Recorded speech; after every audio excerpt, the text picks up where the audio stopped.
Hi, my name is Odalys, and this is my strength and conditioning video part 2. So this will be the second video. So I'm going to begin with my warm-up segment here, and it will consist of a general warm-up and a specific warm-up exercises / activities. So here, as you can see, I'm beginning to do the general warm-up. We'll start with my jumping jacks. And I'm just doing simple one jump ones. I'm not doing like the double jump, which you can see kind of my leg going up because I'm used to it. But I'm just giving you a side angle of how you should keep your posture up. You shouldn't have a hunched back. Don't lock your knees. You want to have them slightly bent as I do. You don't want to be swinging your arms too much, just enough where you can get the rope to swing over.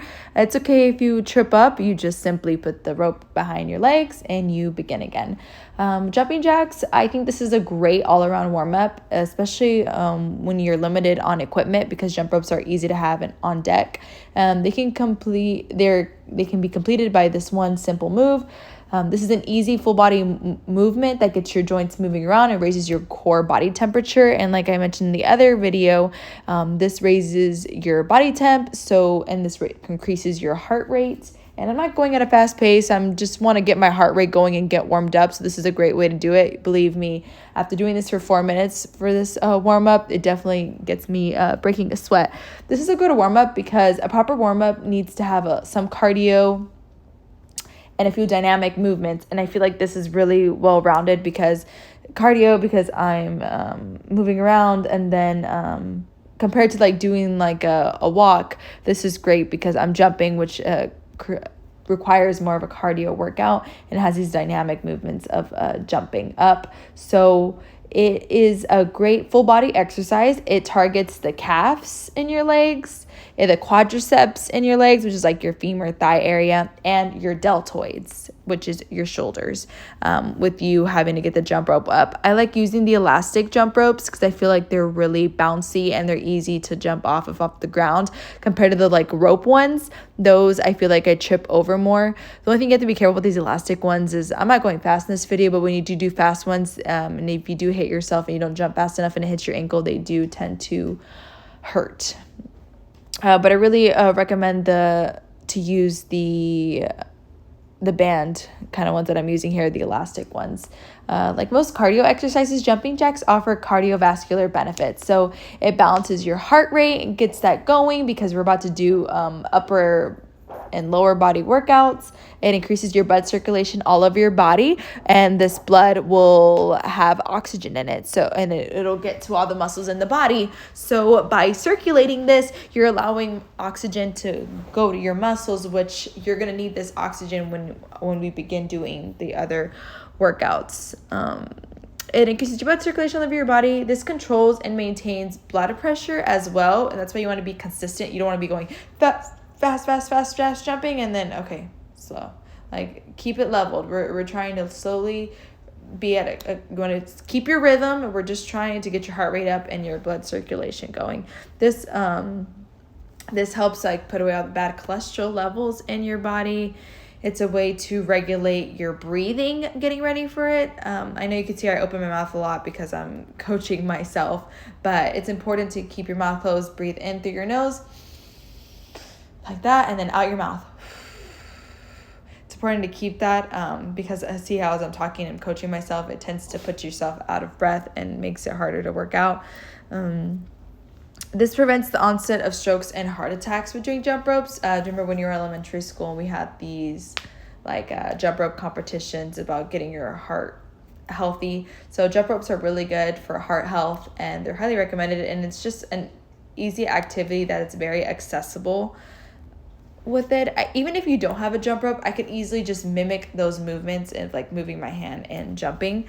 As you can see here, I'm getting ready for the next one. The next general warm-up will consist of butt kicks. So I'm going to be doing, there will be 50 butt kicks on each foot, since when you do butt kick, it hits on the gluteus maximus on the left or the right side. So it's important to touch your gluteus maximus as you go up.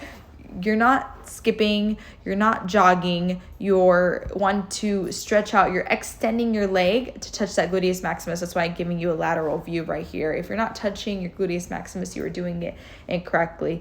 don't be too hunched over. You want to make sure you keep your posture up. Make sure your breathing is intact, breathing in your nose, out your mouth. And keep your arms. I know I see that right hand arm kind of like being straggly a little bit. You want to have controlled movements of your arm close to your body. You don't need to be swinging them. This is just to extend your legs. This is all the workout is for that.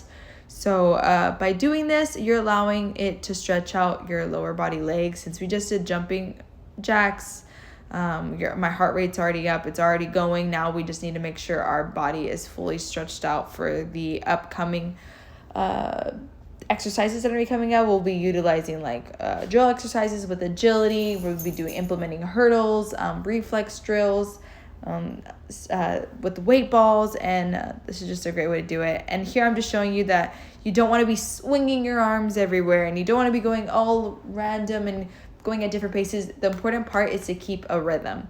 And like I've always mentioned before, you want to make sure you have the right technique so quality over quantity.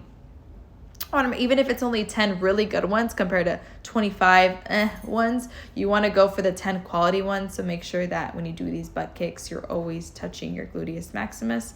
Here I'm getting ready for the next part of my general warm-up exercise, which will be the wall mountain climbers.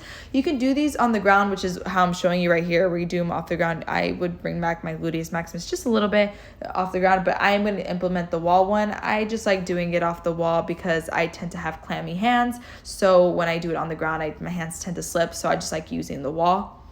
Personal preference, I think the ground or the wall is really useful. I like using the wall, but here I'm just doing 3 sets of 25 seconds for each leg, or not for each leg because you're doing it. Well, yeah, when you do the one rep will consist of up the left, up the right, 1 rep. Okay, keep going.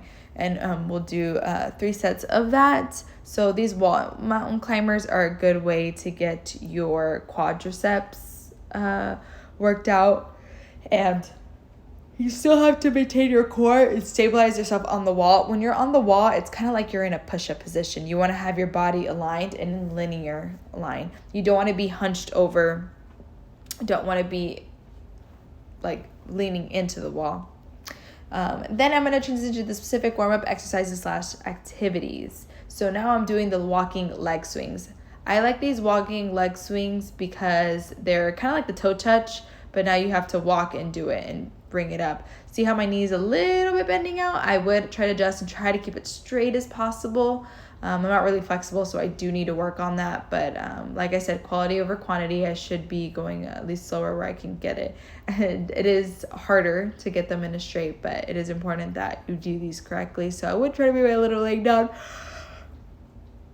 For the most part, since I'm not, I'm still practicing on being in strength conditioning programs. It's not bad, but I would do that.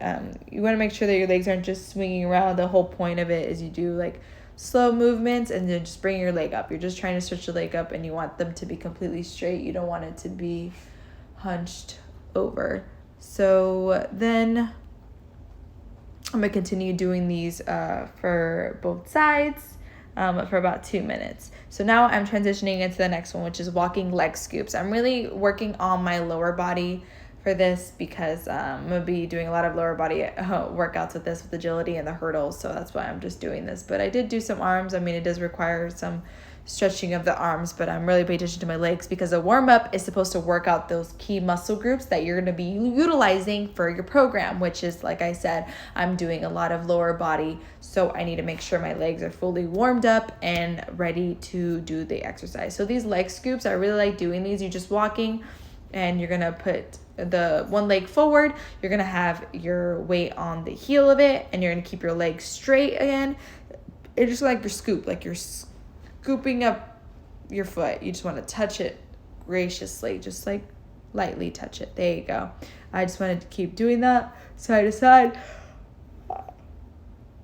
This one would be done for 1 minute, and just keep going in a continuous cycle. And it's important to have quality over quantity. You just want to do these back and forth between these legs. This is going to stretch out the thigh area. It's specifically going to be stretching the back of the thigh, which is the hamstring, which is the back of the thigh that affects like the hip and knee movement, which you can see here. We are flexing our hip down in a forward flexion, and then like rotating those joints forward, and the knee movement because we're trying to keep our patella straight. This hamstring muscle is under the gluteus maximus. It's behind the hip bone, and it's connected to the tibia at the patella. So it's like the biceps femoris. So now I'm transitioning into the next specific warm-up, which will consist of high knees. High knees I will be doing for 1 minute. So these high knees, these are really tiring, but it's really to keep your knee up high up to your chest. Now going into the next one, I'm going to start the main program segment. I'm going to begin with the exercise modality 1, which I chose quickness and / reaction drills with a tennis ball. So this exercise will be tennis reflex drill exercise. So what he's doing is you have to have a partner. They're going to pick either left or right side to begin with. They're going to drop the ball a couple feet away from you. I did about 5 feet, and then I have to be in a ready position, and I have to run and catch that ball. I start with the right hand, but I should be doing it on the hand that is being thrown at. So as you can see here, then I realized that I should be doing that. So whichever ball they hand it, you want to use that hand. But you're just having to have great reflexes. Look at the ball, let it bounce once on the ground, and then as it raises up, you want to catch it before that second bounce. Remember, quality over quantity. You're trying to get it. See how I hesitated here? So I missed catching that ball. So you want to make sure you keep your balance. Keep your weight on your toes because you want to be quick react to jump and get that ball. You don't want to move your eyes around. You want to stay focused on the ball and don't be distracted. And wait for that ball to fall because as you can see sometimes here, I hesitated a little bit. I went for the ball and then I went back and then I ended up missing the ball because I had to pause myself. But partner will stand with the ball a couple feet away and they drop the ball to the ground at about shoulder height for them. You want to have a relatively bouncy ball. You don't want to have a dull tennis ball because then it won't give you time to catch it. But here I'm transitioning to the right-hand side, which I'll be using the right hand to catch the ball. You do find it is easier with your dominant side. I do a lot better with the right side than I do with my left side because my right hand, you guessed it, is my dominant hand. You have to catch the ball with the hand without letting it touch the floor again. And you have to freeze after catching it, like in a dramatic way. You're kind of like freeze, catch, and then give it back to him, and then you'll repeat again. You do want to make sure you're wearing proper shoes for this video because it's a reflex drill. It's quick spouts, and you have to like move back and forth like between directions. So it's really important to have a good grip on your shoes. If not, you can find yourself slipping around. That's why you see here I do have good shoes on, and that's why I'm able to turn. The second variation I'm doing is a catch load and explosive tennis ball. So I'm starting the same way. He's dropping the ball. I have to catch it, but as I catch it with one, he has to throw on the opposite side. So I have to turn around quickly, catch it with my other hand. So it's like reflex times 2. Compared to the first video when it's just once and done. This one I have to turn around real quick and grab it. As you can see here, it is harder. It is a harder one. It's a harder variation of you having to turn around and go quick. You have to be quick on your feet. The easier one about just having the ball drop and then just going and get it, not having to turn around, is that you put your full force forward and you don't have to worry about turn around. You have to have enough force in this one where you go up to the ball, catch it, quick turn to go around and catch the other ball. And like I said before, you have to have good shoes. You want to make sure you maintain a good grip on this. And then here I am. He has switching sides on me. And I do have a harder time with my lefts, especially. So if I didn't think the first one was hard enough, the second variation with him dropping it down and then him throwing the other ball on the other side and me having to turn around quickly was a lot harder on my left-hand side. So I would notice that I need to strengthen my left side more. I know right side is my dominant, but there's a significant difference between them. So I need to implement more exercises to increase my my strength on my left hand side, and the reflexes on there. The third variation I've already started doing was the catch load with the opposite hand. So he's dropping the ball just like in the first variation, but the difference is that if he's throwing it with his right hand side, that would be my left to catch. I'm going to catch it with my right hand because I want to have the reflex of grabbing it with the opposite hand. So here he's about to do it. Come on, Jeff. He's going to drop it with his right hand side. I'm catching it. And then there you go. And all these, in the first variation, I would do 2 sets of 4 repetitions.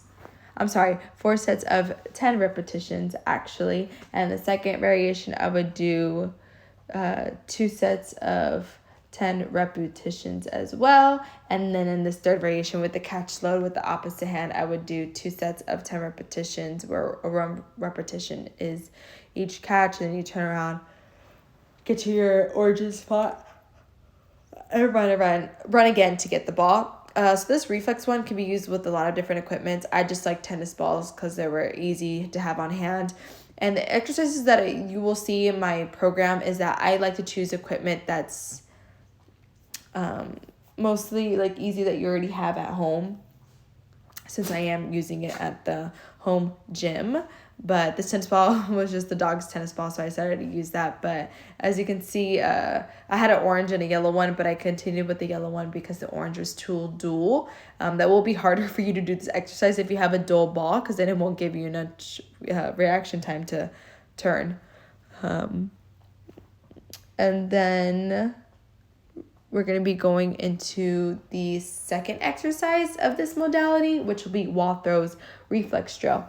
So the partner is going to be behind the athlete, a couple feet behind it, and the athlete's going to be a couple feet behind the wall.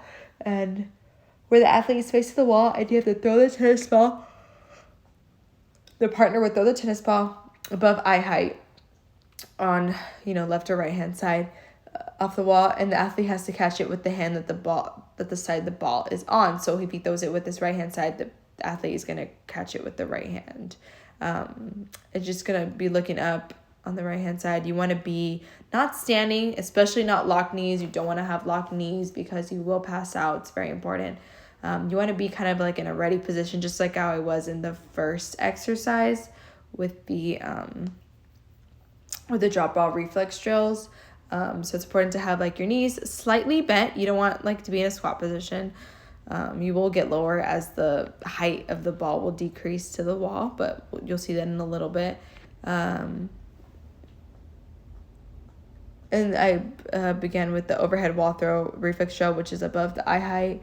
You can and then another variation of this kind is your partner can do random left or right throws. And this will be even harder because you're not expecting which side for it to get thrown on, your right or your left, especially with you facing the wall. So he's switching it, and I'm not really getting them. It's like really hard. It's easier to focus on catching the ball when you know which side it's going to go on. But with me, since I'm like using my peripheral vision and looking at both sides because I don't know where the ball is going to go, it is harder for me to like catch it. Especially since we're not using a big wall like if we were in a gym, so he has limited space, and I just find that he can't put the ball too far up, or I can't call it limited room, where I can't go too far back because it is in a garage.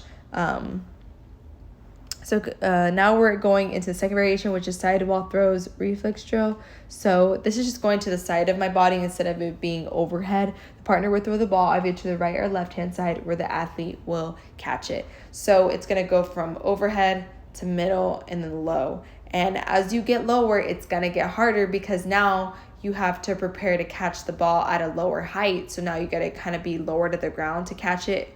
Because as you can see, I'm bending down a little bit more than I was at first because now the ball is going lower. And I feel like if I squatted just a little bit more, I could have had a better chance of catching the ball when it goes those side throws. So another variation of this is that you can alternate between the left and the right hand side, which is what he's doing here. And again, this makes it more difficult because I don't know which side it's going to go on. So it's harder to focus and to be ready to catch the ball. But he's just here choosing sides. And now he's going into the last variation, which is low low wall throws reflex drill, and then you can have a partner as well, and then you're gonna throw random. Well, you're gonna throw like right or left hand side, and then another variation of this is that you can throw randomly to left or right side where I'm not expecting it, as you can see him do it in a little bit, where he's gonna alternate between the sides. And this one was, I don't even know if I catched any. It was very hard for me to do. I think that I need to work on at least the middle wall throws from the previous variation before I do the low wall one, because if I could barely catch one, I need to increase my strength in my lower body to be able to squat down lower and like my eyes and concentrate on where the ball's going so I can catch it and be successful than doing this lower body one, because I'm clearly having a hard time with it and not catching it. It's important not to have stuff in your way, but this is those are stuck to the wall, so I couldn't really move them. Sorry about that, but you know, you do what you can with the things that you have. It's important that as a strength and conditioning, like if you were a clinician, like a physical therapist, you wear hats, metaphorically. So you're a problem solver, you're an educator, you're a innovator, and this all mean like innovator means that with the equipment that you have, you make use of what you have. And even if you have like a low budget, you're going to do what you can to use the equipment on hand and make exercises for that, for the patient or the athlete in this case. Which is, I am very enthusiastic about this because I want to be a physical therapist one day. So seeing these exercises about increasing intensity, that's kind of how I base my variations. Going by intensity, I feel like it's a really easy way to intensify the workout, which is how I like seeing the variations being done here. And now we're going to be beginning the next modality, which is the open agility drills, and I will be utilizing cones. I didn't have the traditional cones that we used in class, so I found these little slight cones to use, and they worked just as well, if not better, because they're higher from the ground. The first exercise I will be doing is the star open agility drill with cones. This first variation is the athlete will put the 5 cones, and it'll be like a star shape, and the athlete will touch each cone in quick movements from corner to middle, repeating the trend until they reach all around touching the cone. So you're in the up to middle, back to middle, other back side, and see how I turned around? You do not want to turn around. You have to keep facing forward at all times. Whether that's going back or sideways, you don't turn around. So up, middle, to the back to the middle. So you're just going to be doing like the star shape, but as you continue between the sides from corner to you're going to be touching the middle in between them. And this one is an agility workout, and these cones just help you keep track of them, but it is important to keep in the shape that you're going in, and that to be consistent with these movements. It's okay to take little slight breaks in between, but you want to keep going with it. The second variation is where you're going to have a partner, which here I am introducing Jeff, my coach Jeff, helper. So you can take away the middle cone. You don't need it anymore. The athlete will stand in the middle, and then the coach will point to where you need to go. So it's random. They choose. You just need to have those quick movements to go. As you can see here, he's making it difficult for me, and it is harder with the way you do it, especially going from like diagonally back, because it's like a greater distance back. But you see here is when I'm going diagonal, I'm doing kind of like shuffling backwards. You don't want to turn around, and I don't want to do crossing over my legs. That you want to make sure you keep your legs side by side. So I see almost crossing. You want to make sure that you keep them moving in the right direction. So the partner tells you where to run while maintaining eye contact with the athlete. This is a very important part. You want to stay focused on the athlete or the coach who's telling you which direction to go in.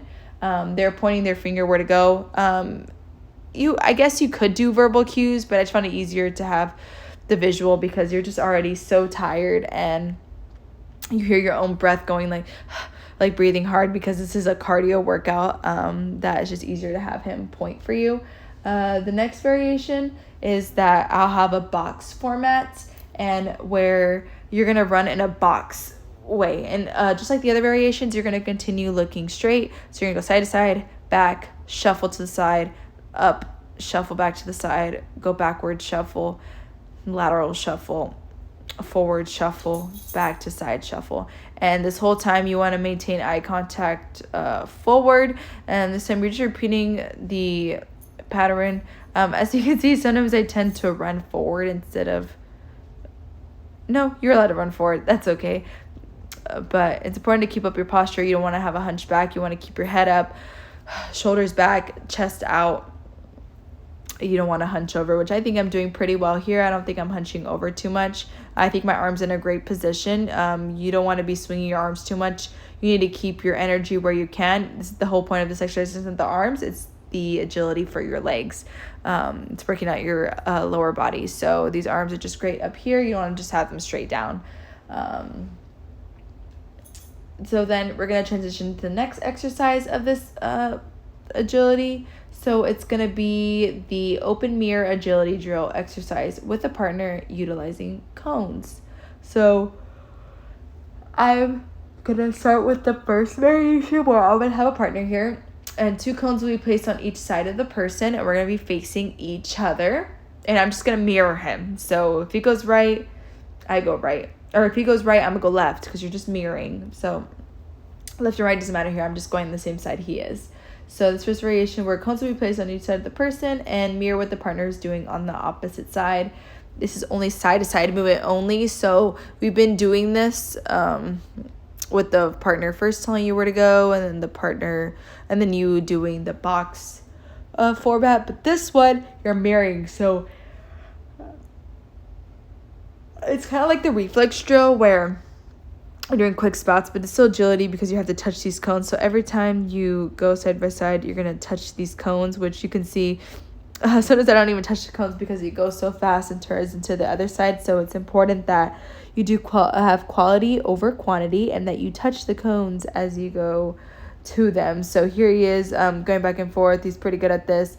You want to make sure that you're wearing the correct workout clothes. As you hear, we both have great shoes with a lot of grip on them, so we're not sliding around. We have great grip to the floor. The floor is dry. There's no wet marks, making sure that it's safety. I like doing these things with a partner in case of anything like passing out or any risks. You have somebody with you. It's okay to take breaks. It's okay that if you need water, you take water. But usually, when you're working out like this and you drink a lot of water, you don't have to tend to go to the bathroom because you're sweating this all out. Promise you, as of now, I'm sweating everywhere. And then this next variation will be a box shape of cones around the athlete and the coach. With limited area, I couldn't make my boxes too big, but it's okay. We've been wanting a little bit of a shorter area to make it a little easier. The other boxes were really big, but I have limited area, so you do with what you can. Sorry about that. But it's all about the exercise. It's all about the technique over what you're doing. So this will be a box shape of cones around both the athlete and the coach, and you're going to be mirroring each other to copy the same cone as they are. So if they're touching the right side, you're most likely touching the left.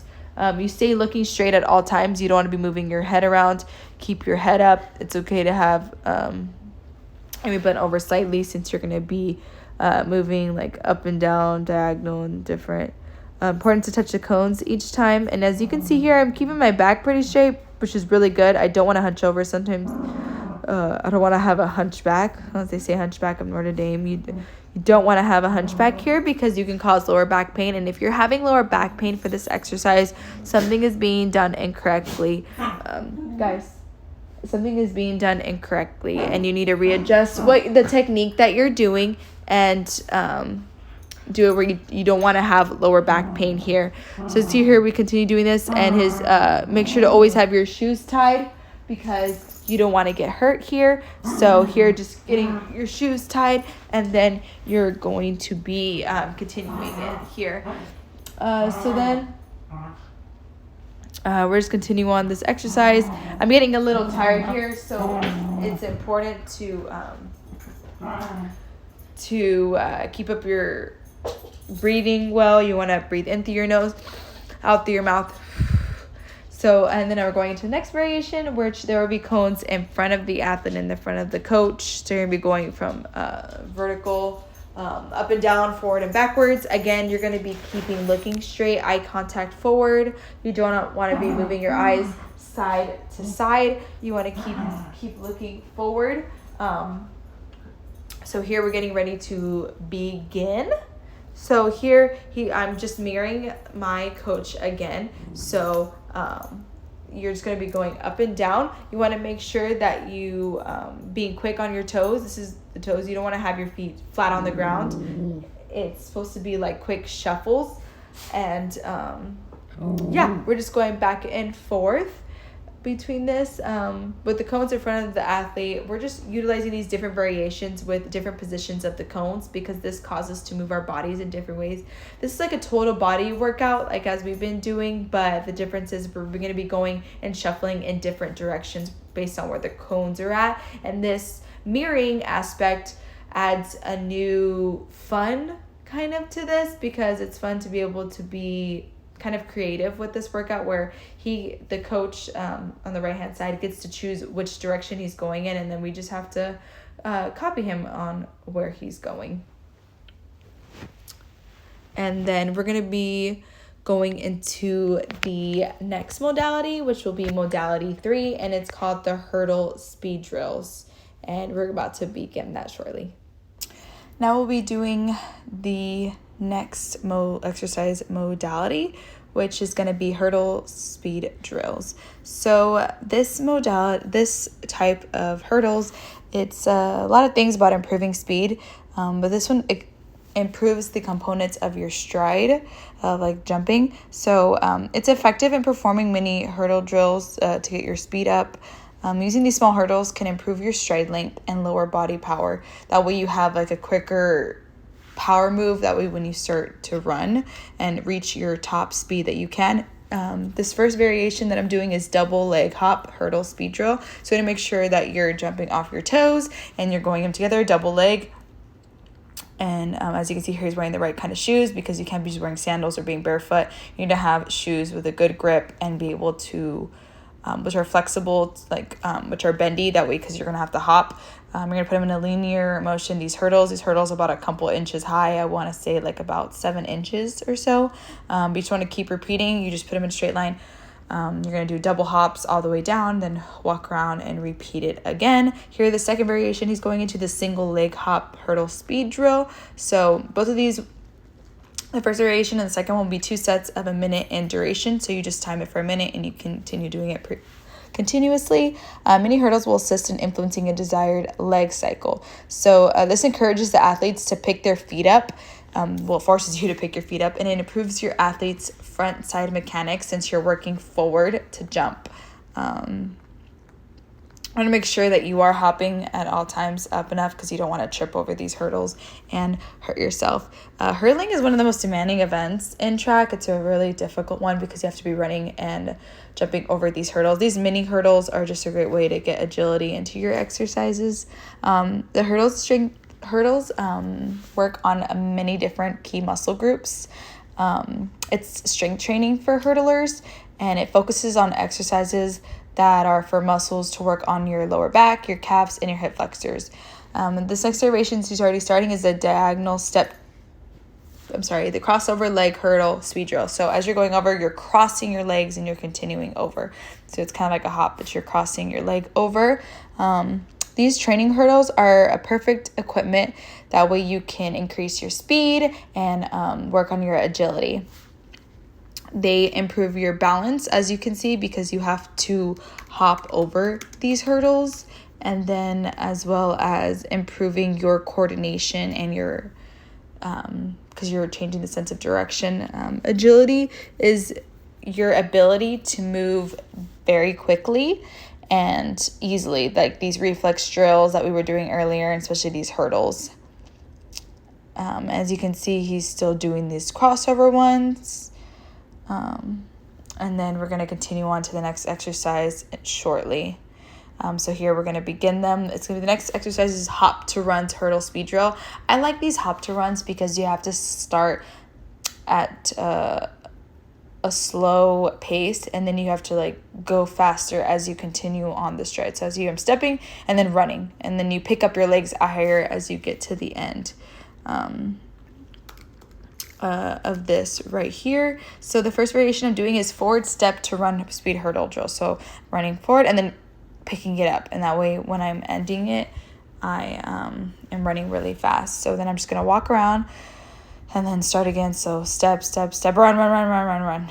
You're totally gonna pick up your speed, and this causes you to work on your balance because you're going to increase your speed as you go through, so you can easily trip up over a hurdle, which I almost did. So I had to really work on my balance and my coordination to make sure that I continued going straight and not trip over. So this agility exercise is really working on our coordination and our ability to move fast and easily. These hurdles are really good to strengthen your overall runner's leg, is what they call it. It's your strength, and it causes you to be more flexible. We said balance, and it definitely conditions you because I break a sweat through these. This next variation we're doing is sideways step to run hurdle speed drill. So the difference between the crossover one is that I'm not crossing my legs. I'm still going sideways. I try to keep it sideways. I know it's harder to do that, but you're doing it sideways to run. So you're really working on like that side leg. So this is improving our stride length because we're getting working all positions of our legs to get that stride length really well. Make sure that when you do these hurdles, you put this in an area where you have a lot of room to run, because these step to runs, towards the end, I will run past like a couple feet just because I built the momentum, and you have to run through just like when you're on a track and you're running 100-meter dash. You don't just stop at the finish line and that's it, you're done running. You need to clear the way for at least another, let's say, 15 feet more, because these runners have such momentum that they're going to run past that finish line in order to slowly decrease their stride length and work off that power. So same way here, want to make sure there's room. The next variation we're doing is the diagonal step to run hurdle speed drill. So I put these in a diagonal position so we can work on our body going in a diagonal way. I just like this kind of because it works a different part of your legs, especially I was trying to create a variation where it really works on your hip mobility. I wanted these exercises for the hurdles to increase the mobility of the whole total body. Well, really the lower body is what we're working on. This helps with your range of motion because we're working all sides of it. And then here's the next exercise. We're going to be doing the agility ladder speed drills. So we're reading this next the first exercise of these agility ladder speed shuffle drills will be the linear shuffle, 2 feet in, which is how you can see here. You're stepping into each rectangle. Make sure your chest is up, pulled out, chin's up. You don't want to be like hunched over. So if it 2 in, so 1 in, 2 in, 1 in, 2 in. It's not the 2 in, 2 out yet. We'll do that later on. So we know I explained to you that agility improves flexibility and like coordination and control of your body and balancing. These ladder drills are also work on your agility. They'll be working on your balance, your speed, and especially your quickness. By mimicking these patterns that you use in a lot of sports, like jumping around, especially on your toes, quick reflexes, and like running forward. And that's why I like these agility ladders, because you can go in any direction and mimic sport-specific exercises that you would utilize in your sport. This targets your ab area because you have to stabilize yourself, and your calves and your glutes and even your hip flexors and your hamstrings behind your legs and your lower back, and your thighs, your femur, the quadriceps, and it can also even work up your upper body just to keep maintaining that control.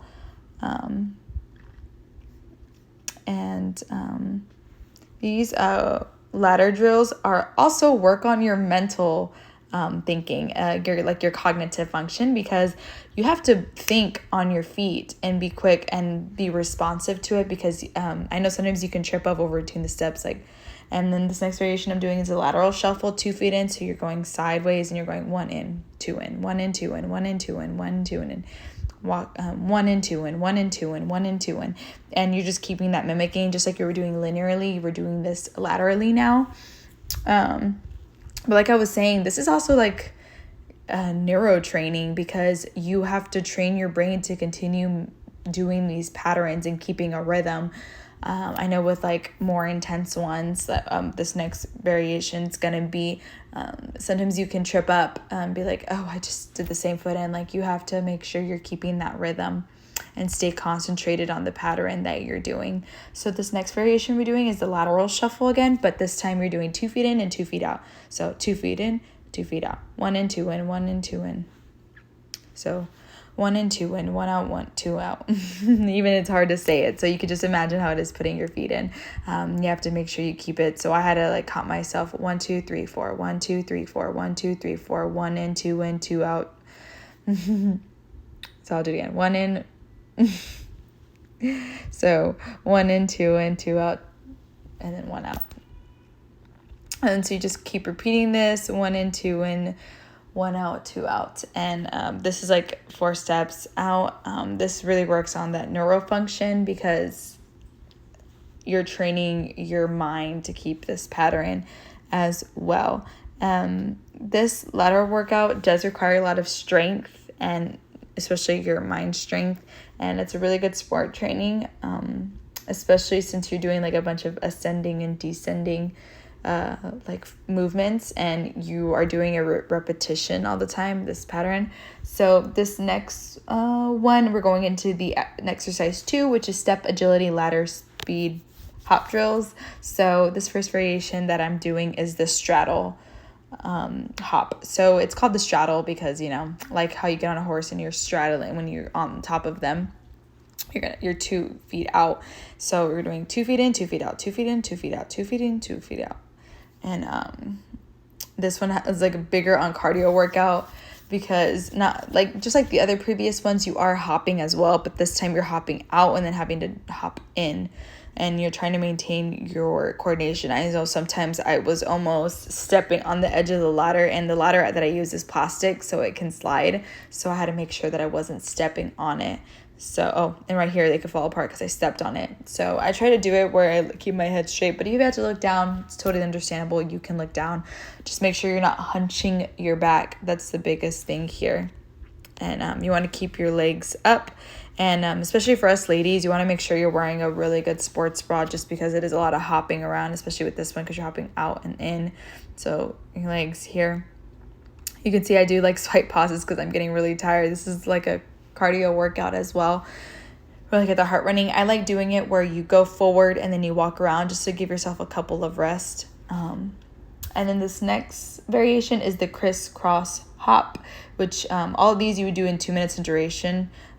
Even the previous exercise, I like these all 2 minutes in duration, because including the time where it takes you to walk around.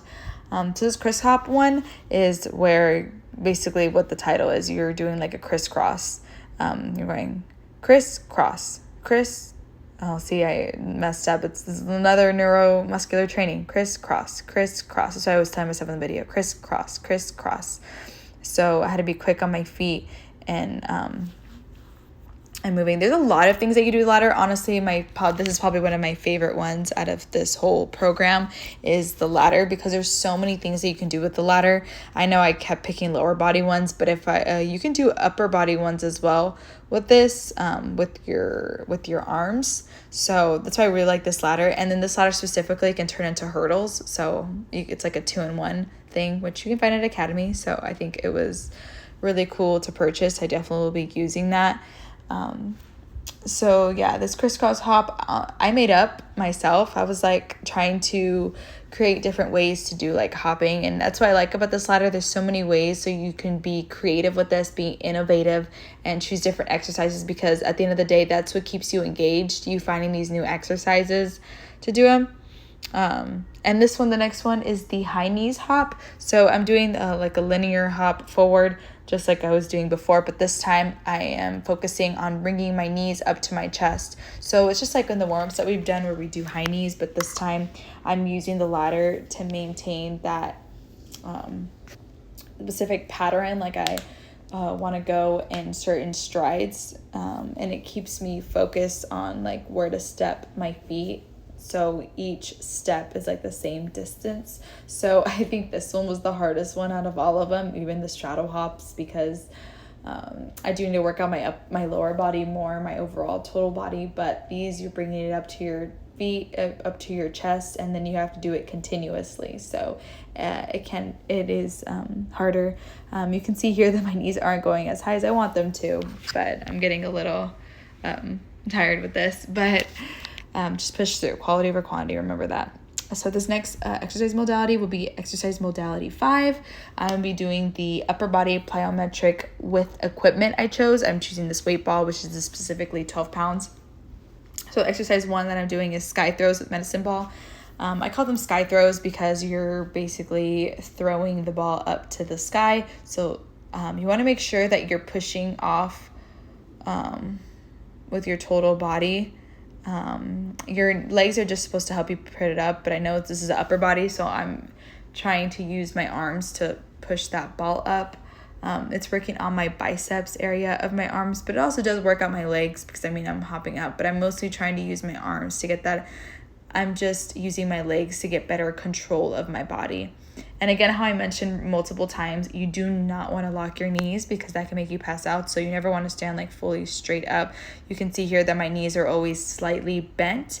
Again, you want to make sure you're wearing the right type of shoes, because in case this ball were to drop to the ground and hit my foot, I don't want to hurt my toe or break my toe, because that will very much affect your balance and your walking, because you need your big toe for that. It helps you keep your balance. So that's why it's important to wear, I would wear good thick shoes with this one specifically, since you're not really like running around, you're just using it really for support. So honestly, I would have changed my shoes here if I had it on deck, just some shoes that were harder, like around my toe insoles, just to make sure that I don't hurt my toe. But I'm doing pretty well on making sure that I'm putting it kind of like a rainbow, where it's going away from my body, because I don't want to hit it back on my face.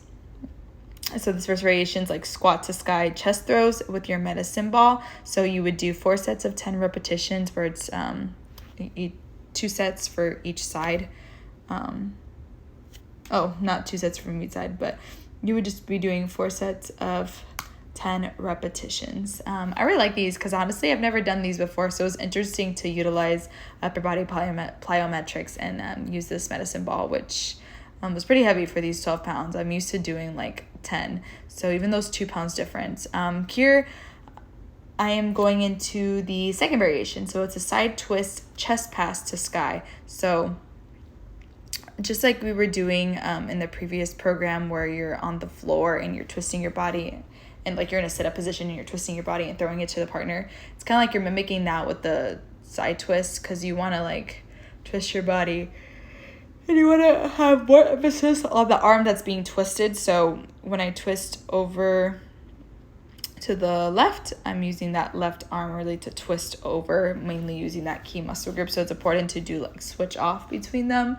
I would do 4 sets of 10 repetitions, where it's 2 sets for each side, and this one's just gonna be working up that chest area, your pectoralis major and minor, a lot. And I really like these because it's something different that I'm not used to, and you always want to do things that are different and keep you intrigued in these exercises. And then we're going to be doing the next variation, which is the squat overhead throw to sky. So this time you're doing more of a squat. The other one, you were just bending your legs a little bit, but this one you're doing a full squat, almost to a 90-degree angle, and throwing it up, down. The first one, it was just chest throws. This one, you're doing the squat to do it, to help you with the throwing. So it's harder because you're getting lower to the ground, which is causing your arm to use more force to push the ball up overhead, compared to the first one where we were just doing a slight bend and just like tossing it up. I guess I didn't have to bend too much, but with this one, I'm specifically doing the squat in it. This kind of reminds me of burpees, just because like with burpees, you're kind of like using your lower legs to come down, but then you're doing a push-up and you're jumping back up in the air. This reminds me of doing like a total body workout as well. But if I had a smaller weight ball, I would have used like 10 pounds instead of this 12 pounds. And then we're going to be going into exercise number 2, which is a power slam throw with medicine ball. So I'm using equipment again for this one. As you can see, I really do like using the medicine ball, especially this one. It's really soft in the hands and I get a good grip on it since I'm being very clammy hands and it's getting really sweaty for this workout video. But set 1 variation is going to be a double arm power slam throw with the medicine ball. So you do 2 sets of 10 repetitions. You're going to be, make sure you don't lock your knees again. You don't want to lock your knees because you can pass out. You're going to put the ball overhead. You don't want to have your arms just straight up. You want to have them slightly bent. As you can see here, slight bend. You don't want to hunch your back.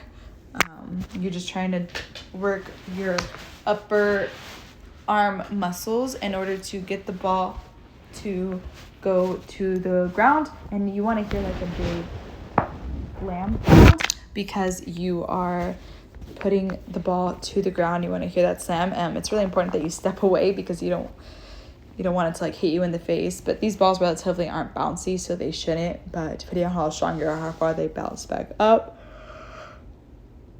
So you just want to have like a big explosive slam, and you don't want to do these repeated like after one another in quick movements. You want to do these with pauses in between. That's the important part of plyometrics, is that you're not doing it even though it is continuous. You're not doing it like one immediately right after the other. You're going to take a small pause and then do the next one. That way you make sure that each movement is explosive as the previous one. And remember, quality over quantity here, please.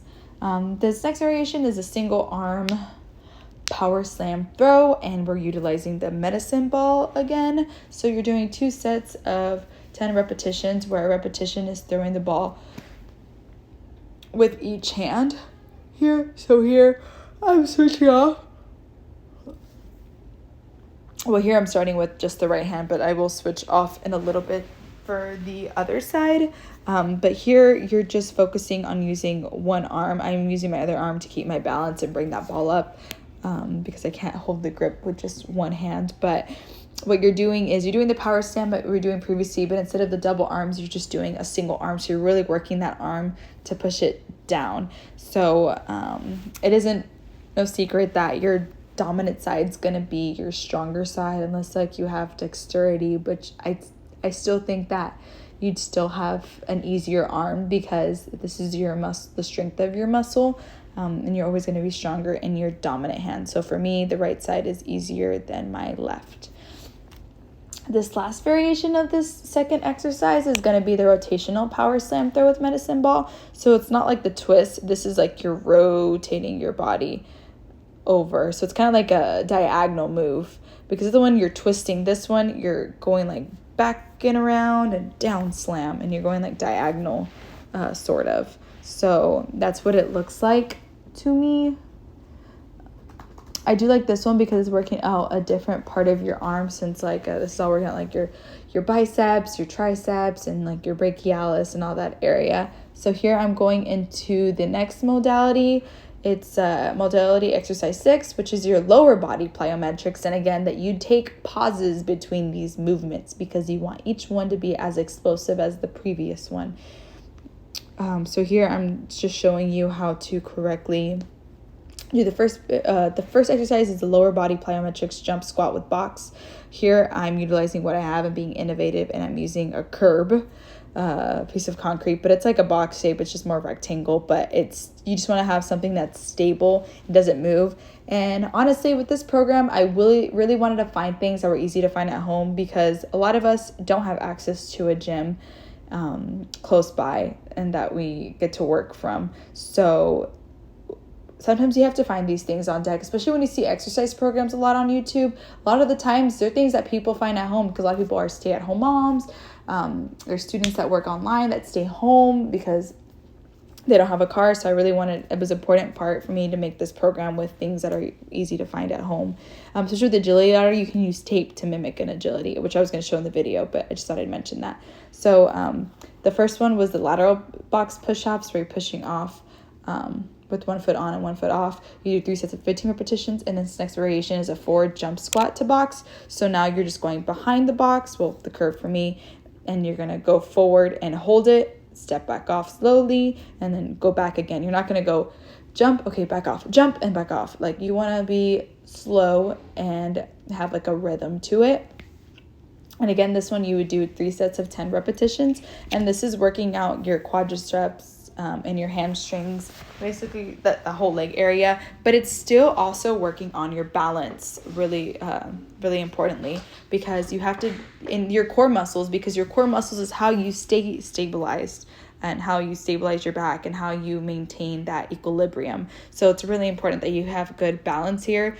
Good warm-up that we had done is like a single leg, like flamingos, like standing on 1 foot, just to keep that balance. That would be really good for this exercise, just because it's really important that you have like that balance. Another variation of this forward jump squat to box is you could do like a single leg one, which would be a lot harder to do, but it's just not specifically what I chose. But I like how you can, from a variation, you can have another variation. So I wanted to explore these different variations and create more than just 3. So I kind of did that for a lot of the exercises. But this next one is lateral jump squats to box. So now, just like how we were doing for the first one, you're going lateral to the box, and you're going to do a lateral jump squat to the box, so you're going sideways. So you want to make sure that you keep your legs at the same level when you do the side jump, just like the first one. And sometimes you can see me trip up a little. It's really important that you're keeping that balance and that coordination to move over to the side. And you want to make sure that you do slight pauses in between them, because remember, this is supposed to be kind of like an explosive. Another variation of this is that instead of doing it to the box, you can go off the box. It's still a workout because you're jumping off the box and you're starting at a higher angle, but and it's important to notate that you need to trade off the sides you're doing. So with this one, it's 3 sets of 10 repetitions. So 1 repetition would be doing like that side. But with these, it's really important that you stretch out your knees area, especially when you're doing like warm-ups, or even like right before this exercise. Especially if you have you should stretch your knees no matter what, but especially if you already have knee problems or like arthritis. But exercises to like this that work on your knees, they are useful. You want to make sure that you protect your knees, so you don't want to do too much of this. At the end of the day, you need to protect your knees, and you don't want to have any tears like an ACL tear or PCL tear, like the posterior. But yeah, ACL means anterior cruciate ligament. So just want to take care of that. A way to intensify this, and like another variation, would be to add weights to it. These ankle/wrist weights, which I really liked adding, because you could do like some sets without them, and then to make them harder and to increase the intensity, but still keeping the same workout, you would just add this weight to it and do them. This next exercise is a skater jump without equipment. So without equipment, like sporting equipment, but I'm still using the weights just to make it harder. But the first variation will be weighted skater jumps. So you're just sitting over, and you're going to pause a little bit, over, and then pause a little bit. So you do have to have really good balance and coordination here. You can see myself a little wobbly here, so I probably should have like stopped, stood up, start again. You want to make sure you have quality over quantity. I think I'm going a little too fast. I would do more pauses for them. But here I'm adding in the weights, which is like another variation of it. It adds the weight to it and makes it harder to keep that foot balanced up, because like every pound you gain adds like 5 pounds of pressure on you or something like that. So That's why a lot of times when they're runners, they'll wear like a weighted jacket or a weighted vest and run with them, because yeah, it'll be harder, especially when you're doing like hill running. But then when it comes to like your competition and you take that off, it's going to feel like you're floating through the air, since you're not going to have that extra weight on you, and your body was already like conditioning itself with increased weight.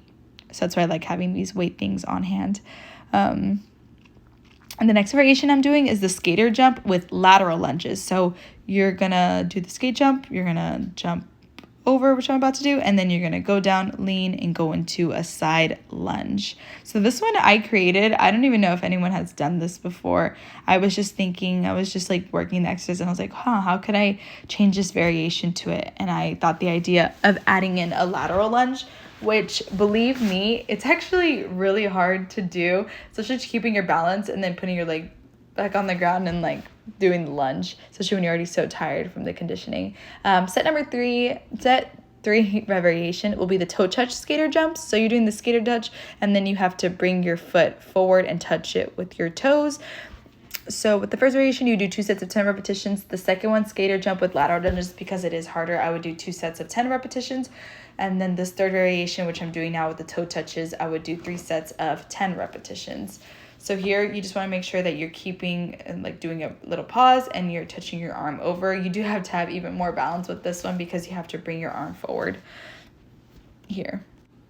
So here I'm doing my cool down segment, which is like the final stretching of this whole program. So with this cool down period that you're doing, the athlete following doing all the tests that have increased our heart rate and worked on our cardio, and after doing all the exercises, you want to make sure that you do a cool down. It's very important that you do so, because it decreases your chance of getting sore, because it stretches out your muscles, and it'll have a negative performance on you next time. So it's important that you have to do a proper cool down, because your blood is already heavy from doing all these exercises, and your heart rate is already very elevated. So just like how you do a warm-up and you're increasing it slowly, and that's why you do like these warm-up exercises to increase your heart rate and raise your body temp, you got to do the opposite. You need to do the cool down. You got to cool down your body. You got to do slow down that heart rate back to normal slowly, because it's really bad for you to just be working out and then just sit down and do nothing. Like, that is the worst thing you could possibly do for your heart. You need to, just like you train it up, you need to like train it back down. So I'm going to begin with skipping jump rope for 5 minutes, because I wanted to implement cardio here. And I'm just doing a skipping one because I didn't want to do it fast, just like the ones previously where I did the crisscross one, which I really like doing because it has a lot of break time. But this skipping one is just be like easy movements. I don't want to move my legs too much, just be easy, like skip, jump, skip, jump, skip, jump, skip, jump. And you want to be like in this rhythm for it. I'm not going fast, which is why I'm considering it a cool down, because I'm not going fast with this. If you exercise like and do a quick stop and don't allow your body to cool down, your muscles, it's just going to be like they're working really hard. Imagine you running and then all of a sudden you stop really quick. It's just like with your car, when you don't just drive your car super fast and then you just hit the brakes like that. Like your body, you're definitely going to hear the engine go, like your brakes go and like squeal really hard. You're never supposed to just do that. You want to, just like when you stop, you slowly press on your brakes and then you come to a complete smooth stop. So same thing with your body. You can't just abruptly hit that brake button and just stop. Especially don't sit down.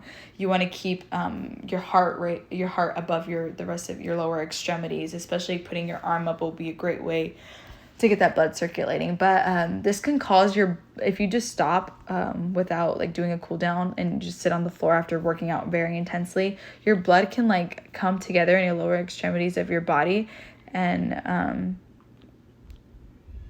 it doesn't allow your blood to move back up to your brain and your heart and to get that oxygen back in. So then it stays like kind of like pooled in like your lower extremities. So then you might feel a little lightheaded here, and your heart might be a little harder to breathe, because that blood is working hard to get back up to your heart and your brain, which is why I needed to do the cool down so it can slowly move back up. Cooling down, you want to do this after your complete exercise.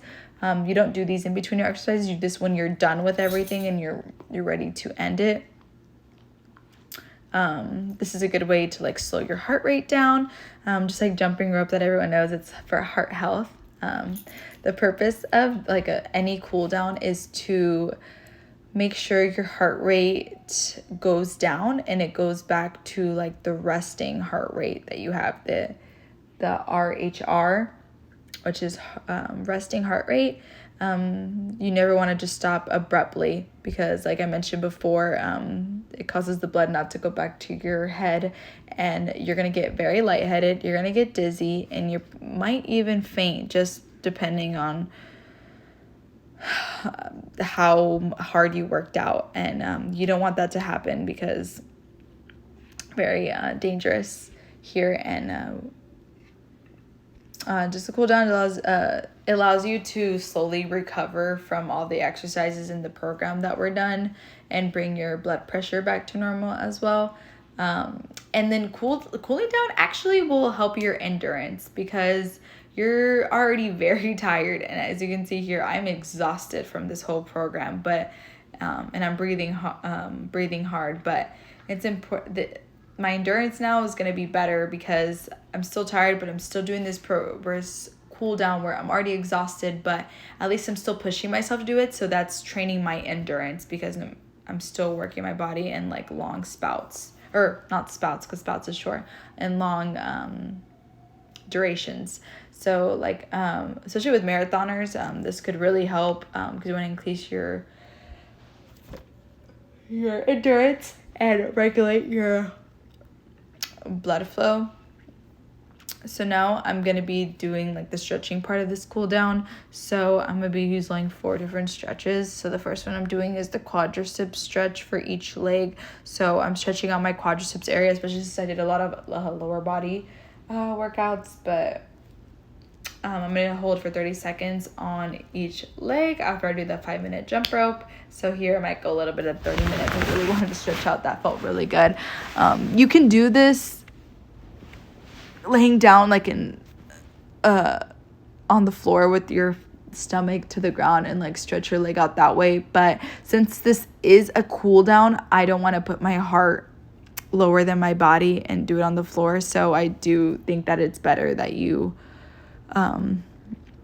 do this while standing. You do have to have a good balance in this. You can see me like swaying a little bit. Oh, right here, I stumbled a little bit. So it's important to catch yourself here. And then that was Ollie saying hi. But I would encourage to have music on during this cool down just to keep you focused on trying to end it. I know it can be really tiring, and you can find yourself not wanting to do a cool down, especially since it's another 10 minutes added on top and you just want to already like take a shower or do what you need to do because you're done. But it's important to add in this cool down. It'll make a big difference between your overall health and as an athlete, because if you do these cool downs, you're going to encourage others to make sure they do their cool downs. I know some people who just skip over them, and they might say, oh, I was fine, like I wasn't sore anyway, and I didn't even do a cool down, I saved myself time. In the long run, it will catch up to you.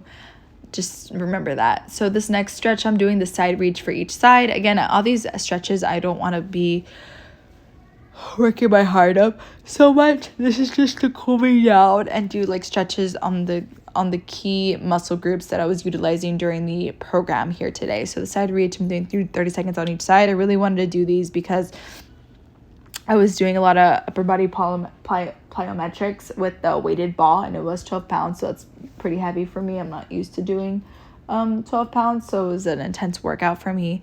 But I want to make sure like I stretch my arms out smoothly. I could do this. Another variation of this one is I could open my legs up to like a V and then do a side reach and then try to touch my arm to my leg like I'm trying to touch it, so it's bending over laterally. I want to hold this for each side for 30 seconds each. Here I'm just trying to keep it easy here, so I'm just doing it over. Now I'm going to get ready for the next stretch, which I'm just doing shoulder stretches for each arm. You can do this sitting, but like I said, since we're doing a cool down, and the whole purpose of it is to keep your heart above the rest of your body, I want to do this standing. I'm doing a little leaning. I would try to keep my body straight up so I'm not putting too much pressure on one leg, which I am on this right leg. But I forgive it because I know we just had a TEDS workout and I'm still doing the cool down, so that's what matters. But these shoulder stretches, I would do it for each arm to stretch out your like your biceps area.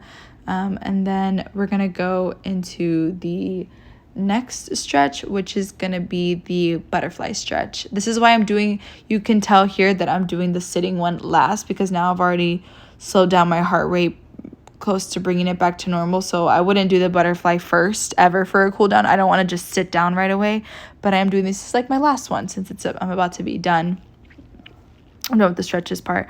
So you're gonna put your feet together and you're gonna bring your feet as close as you can to your pelvic area. You're kind of gonna mimic a wings with your legs. So you want to push as close to your pelvis as you can. And you can keep your hands positioned on your feet, or you can, and then use your elbows to push down on your knees and to force you to open your legs more to stretch it out. This would also be a really good exercise if you were trying to do the splits. In fact, this would be a great exercise if you were going to do warm-up exercise if you're doing this splits as part of your exercise, because this is stretching your hamstrings, and that'll be really good for you. So like I was mentioning before, you are holding this for about 30 seconds. It is going to be burning, and you could push on your knees if you want to be higher, be lower to the ground, which will be more intense. But the inner thigh muscles is called the adductors. So it's made up of like 5 different muscles in the body, which are connected to your femur, which is part of your thigh, and your pelvic, like your hip bone area. So now I'm going to be administering the last part of my cool down. This will be walking lunges with a twist. So you can tell that all these cool downs are low intensity movements. That's the end. Thanks for watching.